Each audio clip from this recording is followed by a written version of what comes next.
सबसे पहले मंच पे उपस्थित विद्वज्जनों को प्रणाम और यहाँ उपस्थित जितने लोग आए हुए हैं धन्यवाद।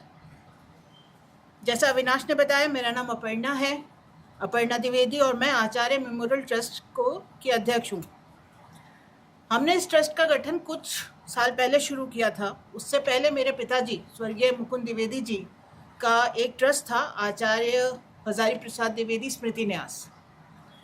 वो ट्रस्ट 1980 में स्थापित हुआ और वो लगभग 2008 या 9 तक चला, लेकिन उसके बाद उनकी तबीयत काफ़ी ख़राब हुई और चूंकि हम लोग उनमें ज़्यादा उनके स्वास्थ्य में हम लोग पूरी तरह से इन्वेस्टेड थे, तो उस समय ट्रस्ट को हम लोग देख नहीं पाए। और जब हम लोगों ने ट्रस्ट फिर से शुरू करने का सोचा तो स्मृति न्यास की समस्या ये थी कि उसका कानूनी कागज़ हम लोगों को मिला नहीं। तो हमको जितने भी हमारे दोस्त सलाहकार जितने थे, ख़ास तौर पे जो कानून देखते थे, उन्होंने कहा कि पुराने ट्रस्ट को रिवाइव करने के बजाय ये ज़्यादा बेहतर होगा कि आप एक नया ट्रस्ट बनाएं। और इसी तरह इस ट्रस्ट का स्वरूप आया। हम इस ट्रस्ट में साहित्य, आचार्य जी के साहित्य को देश विदेश में और प्रसारित करने का प्रयास कर रहे हैं। अभी हाल फिलहाल जब हम लोगों ने ये अवार्ड शुरू किया था, तब हम लोगों ने ये देखा कि उनका साहित्य कहाँ कहाँ पढ़ाया जाता है, और देशों की संख्या देख के हम लोग भी काफ़ी विस्मित हुए, क्योंकि कोरिया से लेकर, क्या हमको लगता था यूरोपियन कंट्रीज़ में, यूरोपियन देशों में पढ़ाया जाता है, पर वो कोरिया, एशिया, मतलब एशियन, कोरियन और अफ्रीका के देशों में हर जगह, हर उसमें कॉन्टिनेंट में उनके साहित्य को पढ़ाया जाता है। तो हम उनके साहित्य का और विस्तार कर रहे हैं। वो सारे लोग जो उनके स्टूडेंट हैं या जो उनके साथ काम कर चुके हैं, खैर जो उनके साथ काम कर चुके हैं नहीं, जो उनका साहित्य पढ़ चुके हैं या पढ़ रहे हैं या पढ़ा रहे हैं, हम उनके साथ जुड़ने का प्रयास कर रहे हैं और जोड़ रहे हैं। इसके अलावा हम लोग शिक्षा, भाषा और पर्यावरण पर भी काम कर रहे हैं। अभी आपने देखा होगा, ये हमने छोटे छोटे जो पौधे, जिसको हम लोग डेस्कटॉप पौधे कह रहे हैं, इसमें पानी कम लगता है, थोड़ा सा लगता है, और आप इसको अपने टेबल पे रख सकते हैं, तो प्रकृति का आनंद भी मिलेगा, साफ हवा भी मिलेगी, और कम पानी में ये चलेगा भी। और हमारा जो पर्यावरण का प्रोजेक्ट है, हमने उसका नाम दिया है कुटज, जो कि आप इसमें दिखेंगे।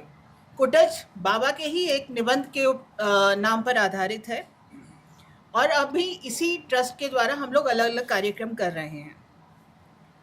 इस काम में आप लोगों का सहयोग और समर्थन ही हमारा संबल है। अब आज के कार्यक्रम पे आते हैं। आज का दिन मेरे लिए बहुत आनंद और आत्मिक संतोष का है। मेरे स्वर्गीय पिताजी डॉक्टर मुकुंद द्विवेदी चाहते थे कि बाबा के नाम पर एक सम्मान शुरू हो, लेकिन हम लोग सोचते थे कैसा सम्मान, कब तक सम्मान, वो कर नहीं पाए, ये उनकी प्रबल इच्छा थी। उसी अधूरी आकांक्षा को आज हम लोगों ने साकार रूप दिया है, और इस सम्मान की परिकल्पना में अनेक लोगों का हाथ है।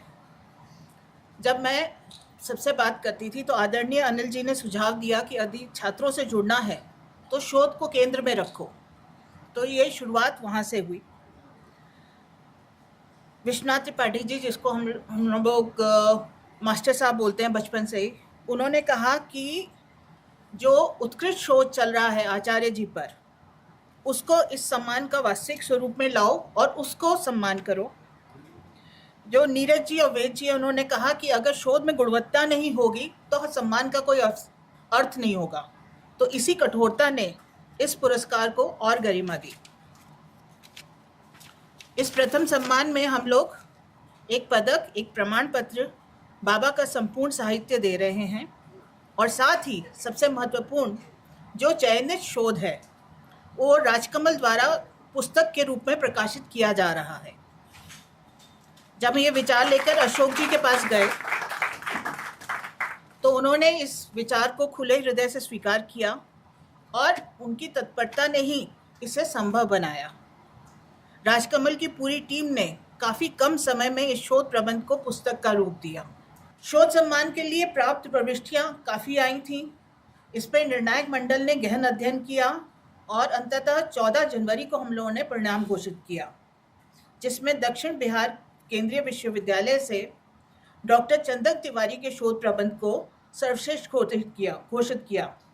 उन्होंने आचार्य हजारी प्रसाद द्विवेदी का भाषा चिंतन, इस पर उन्होंने अपना शोध किया हुआ है। इसी शोध प्रबंध पर राजकमल ने एक पुस्तक प्रकाशित की, जिसका लोकार्पण इसी समारोह में होगा। और अब मैं वापस अविनाश को बुलाती हूँ, जो आगे इस कार्य को मंच को वापस संभालेंगे।